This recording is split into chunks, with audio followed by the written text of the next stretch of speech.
The project-based learning virtual assistant starts by figuring out what equipment is available to the student or the instructor. Instructor certainly inputs from this list of tools what lab equipment they have available, or for a student in a remote learning situation, what equipment they might have in their garage. By going through, picking out what tools they have available, the virtual assistant will filter out the projects that they can do. On the back end is a database of projects that have been filtered by available equipment, but can also be filtered by student skill level. Here we are selecting prerequisite requirements of various badges or micro-credentials that students can earn. On the front end, it generates the project plans. And here you can see that when we go from level 1, we got a different list of projects, and when we change it to a level 5, will be displayed with other project options that we can click into and download the plans for that.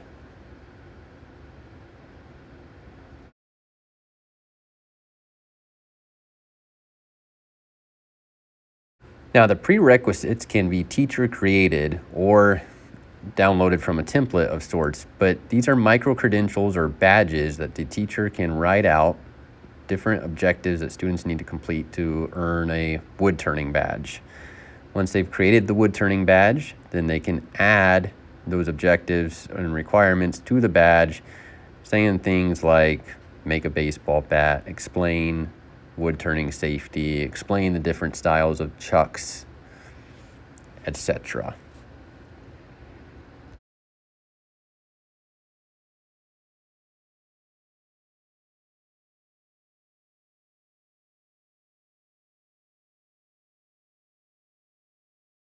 Educators can add a project at any time simply by adding a project to the database and inputting what tools are required for it, as well as what prerequisites may be required for it. So in this example, we're going to go ahead and add that baseball project. Say we need a lathe, probably a few other tools as well, but for now, just a lathe. And that you should be probably in a level 2 shop apprentice by then, if you're going to tackle a baseball bat project. We insert the link to the file plans here, plus any other complementary material to help complete the project. And now we have a project added to the database. Eventually, these projects and badges would receive Amazon-style reviews from other educators. Now, that is for more of the cookie cutter style projects, but there would also be a layer to this system where the community could provide input for maybe a gazebo they want for the visitor center.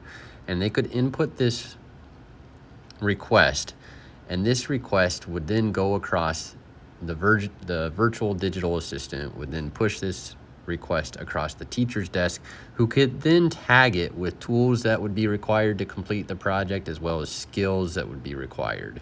Students could also submit their projects into the project database, whether it's a community need they identify and they pitch through the project proposal form that crosses the teacher's desk to tag with the appropriate skills required and tools required to complete the project, or they could submit their own cookie cutter style project to the project database.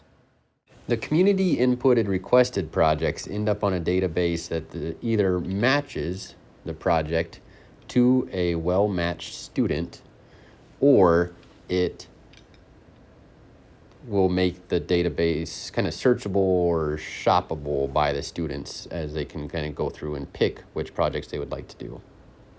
An optional feature of the digital virtual project-based learning assistant would be a classroom economy of sorts. So this team of students decide to tackle this gazebo. They do a good job on it. The township decides to fork a little bit of extra dough their way. We credit that through a classroom economy that we have set up, and students could then take the earnings from that and invest that into more building materials, building supplies, and even their own business pursuits within the classroom.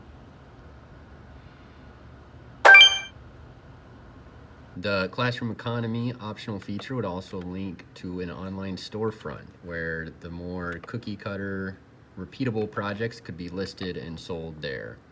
Also to benefit the students' account balances for shop materials and business investments. An advanced feature of this platform would be to also match both entrepreneurial pursuits and community service style projects to individual students' strengths, interests, and personality types.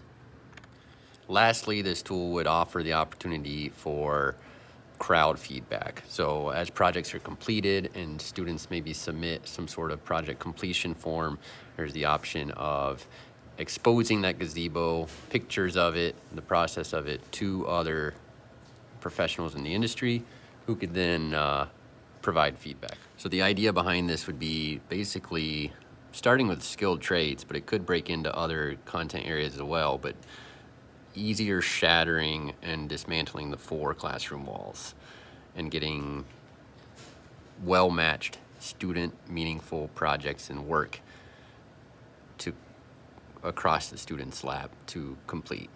So for example, in the interest of breaking down the walls of a classroom, Hello Iconic could even create their own badge, computer science style badge, as a way of saying, this is what an employee, future employee, we would want to have for their basic skill sets. The student could then pursue that. The teacher could act as the facilitator of that style of badge, and Hello Iconic may even consider sponsoring the completion of that badge or whatever that may look like, as well as offering projects with the skill sets earned from that badge. There may be a project such as this project right now that I'm pitching that students tackle and complete. Hope all that makes sense.